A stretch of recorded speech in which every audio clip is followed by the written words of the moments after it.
Welcome to my channel SK knowledge class. दोस्तों, आज की इस वीडियो में आपको बताऊंगा संख्या ज्ञात करने।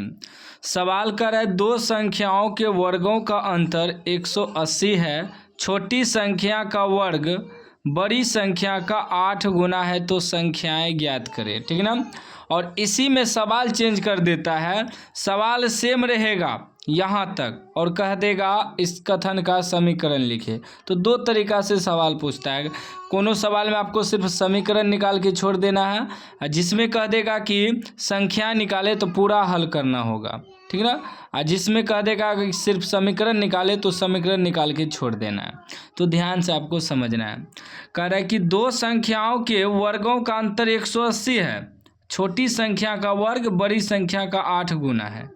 क्या कह रहा है? छोटी संख्या का वर्ग बड़ी संख्या का 8 गुना है। तो हमें छोटी संख्या और बड़ी संख्या मालूम करना होगा। ठीक है ना। तो नहीं मालूम है तो हम लोग मान लेंगे, माना लिखेंगे, माना बड़ी संख्या, माना बड़ी संख्या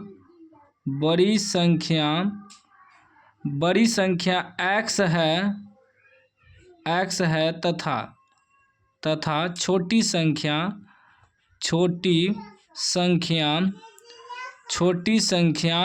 y है। इस प्रकार मान लेंगे। माना बड़ी संख्या x तथा छोटी संख्या y है। इस प्रकार मान लिए। अब प्रश्न से देखिए क्या कर रहे हैं। प्रश्न से अब हमें सवाल कर रहा है कि दो संख्याओं के वर्गों का अंतर 180 है। आधा आधा सवाल पढ़ेंगे। दो संख्याओं के वर्गों का अंतर 180 है। तो दो संख्या हम क्या माने, एगो x माने हैं, एगो y माने हैं। तो ये दोनों जो संख्या है इसके वर्गों का अंतर, वर्ग मतलब स्क्वायर, तो ये दोनों संख्या है क्या माने हैं, x और y माने हैं। इसका कर है वर्ग करना है। x का भी वर्ग करेंगे, y का भी वर्ग करेंगे। और अंतर कर है, अंतर मतलब होता है घाटा, यानी कि x का वर्ग घटा y का वर्ग बराबर कितना दिया है, 180 डिग्री। ठीक है ना। इसको मान लेंगे समीकरण 1। ठीक है ना, समीकरण 1। अब पुनः क्या कर रहा है, फिर कर रहा है कि छोटी संख्या का वर्ग बड़ी संख्या का 8 गुना है। यानी छोटी संख्या का वर्ग, छोटी संख्या हम किसको माने हैं, y को, तो y का वर्ग करेंगे। और इतना बराबर कह रहा है कि बड़ी संख्या का 8 गुना है। तो बड़ी संख्या हम x माने हैं, तो x को क्या करेंगे, 8 से गुना कर देंगे, यानी कि 8 गुना x। ठीक है ना। ये क्या हो जाएगा, आपका y स्क्वायर बराबर निकल जाएगा 8x, 8 गुना x करेंगे। तो अब देखिए, इस यदि आपको सिर्फ कह दे कि समीकरण लिखे तो समीकरण यहीं तक छोड़ देना है, यहाँ तक।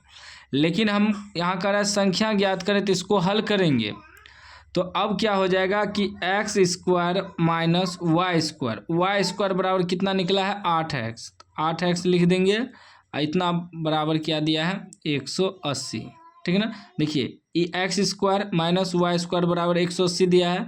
तो एक्स स्क्वायर लिख दिए माइनस वाई स्क्वायर, तो वाई स्क्वायर बराबर हमें आया है ना 8 गुना एक्स, यानी कि 8x। तो वाई स्क्वायर की जगह लिख दिए 8x। अब बराबर में कितना है, 180। अब देखिए क्या करेंगे, एक्स स्क्वायर माइनस 8x, इसको इधर लाएंगे, बराबर में उधर प्लस में इधर आएगा तो माइनस 180 बराबर 0।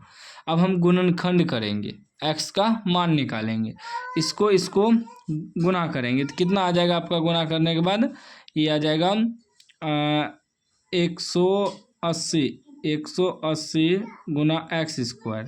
तो 180 एक्स स्क्वायर हो जाएगा माइनस में, क्योंकि माइनस लगा है। तो 180 को तोड़ेंगे, 180 को तोड़ेंगे, गुणनखंड करेंगे। 2 से तोड़ेंगे 9 दूनी 18 0, फिर 2 से तोड़ेंगे 45 दूनी 90, फिर 5 से तोड़ेंगे 9 पचे 45, फिर 3 से तोड़ेंगे 3 तिया 9। गुना करिए तो कितना आता है, 3 दूनी 6 दूनी 12, 5 तिया 15। हमें 8 भी पुराना है ना, पुर जाएगा। 5 दूनी 10, 10 दूनी 20, 3 दूनी 6, 8 पुराना है। और 180 भी पुराना है ना, तो पुर जाएगा। 5 दूनी 10, और 3 तिया 9, दूनी 18। हाँ पूर जाएगा। देखिए क्या करेंगे, 5 दूनी 10 हुआ, 3 तिया 9 और 9 दूनी 18, ठीक है ना।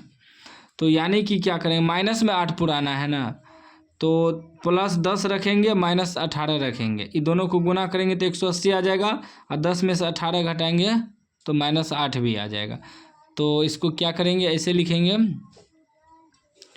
एक्स स्क्वायर माइनस 8x को लिखेंगे 10 plus 10x minus 18x minus 180 बराबर 0। बस यही टूटता है, ये दोनों सेम उतर जाता है। देखिए यहाँ उतार दिए, यहाँ उतार दिए। बस इसको 8 को इस माइनस 8 को इस प्रकार तोड़ें कि minus plus 10x minus 18x हुआ, 10 में से 18 घट जाएगा, माइनस 8x हो जाएगा। जब इसको गुना करेंगे तो 180 भी पूर जाएगा, ठीक है ना। गुणनखंड तो वैसे आप लोग जानते ही होंगे। अब x कॉमन ले लेंगे तो क्या बचेगा, यहाँ एगो x बचेगा क्योंकि 2 गो x है, प्लस 10, और यहाँ माइनस 18 कॉमन आ जाएगा तो बचेगा x, माइनस निकाल लिए तो प्लस बचेगा, 18 दंग 180 बराबर 0। अभी क्या हो जाएगा, x एगो बाहर वाला लिखेंगे x माइनस 18, और ये दोनों कोष्ट में सेम है तो एगो लिख लेंगे x प्लस 10 बराबर 0। जब निकालेंगे तो x माइनस 18 बराबर 0 रखेंगे तो x बराबर प्लस 18 हो जाएगा, ठीक है ना। एगो क्या है, x प्लस 10 बराबर 0 रखेंगे तो x बराबर माइनस 10 निकलेगा। तो माइनस वाला नहीं रखेंगे, x का मान 18 मान के चलेंगे, ठीक है ना। तो x का मान 18 यानी कि बड़ी संख्या क्या माने हैं x, और छोटी संख्या को y माने हैं। तो x मेरा 18 निकल गया, ठीक है ना। अब हमें y का भी मान चाहिए ना, तो यहाँ मान रख देंगे, x का मान जो आया है यहाँ, तो y का मान निकल जाएगा, ठीक है ना। देखिए वाई स्क्वायर बराबर क्या आया है, वाई स्क्वायर बराबर आया है 8 गुना एक्स। तो 8 गुना एक्स, एक्स कितना है 18 है, तो ये आपका हो जाएगा वाई स्क्वायर बराबर हो जाएगा 18 गुना 8 करेंगे तो 8 8 64 के 4 हासिल 6 8 का 8 6 14 144। जब वाई बराबर निकालेंगे तो यहाँ से स्क्वायर हट के इस पर रूट हो जाएगा 144, ठीक है ना। तो y बराबर कितना निकल 144 का वर्गमूल 12 निकलेगा बराबर 44 से। अब हमें x का भी मान मालूम हो गया, y का भी मान मालूम हो गया, तो x बराबर 18 निकल गया और y बराबर निकल गया 12। तो अब देखिए x और y का मान निकल गया, तो हम क्या माने हैं, बड़ी संख्या x और छोटी संख्या y लिख देंगे। अतः बड़ी संख्या x माने हैं तो बड़ी संख्या x कितना निकला 18, तथा छोटी संख्या क्या माने हैं y, तो y मेरा कितना निकला है 12, तो 12 है। तो यानी कि 2 आपका आंसर हो जाएगा 18 और 12। इस प्रकार आपको संख्याएं ज्ञात करना है। उम्मीद है कि आप समझ गए होंगे, ठीक है ना। मैंने आपको बेहतर तरीक़ा से समझाया है, एक बार में नहीं समझे हैं तो वीडियो को फिर से देख लीजिए, समझ में आ जाएगा। चैनल को अभी तक सब्सक्राइब नहीं किए हैं तो सब्सक्राइब कर लीजिए और घंटी को दबा के ऑल कर लीजिए।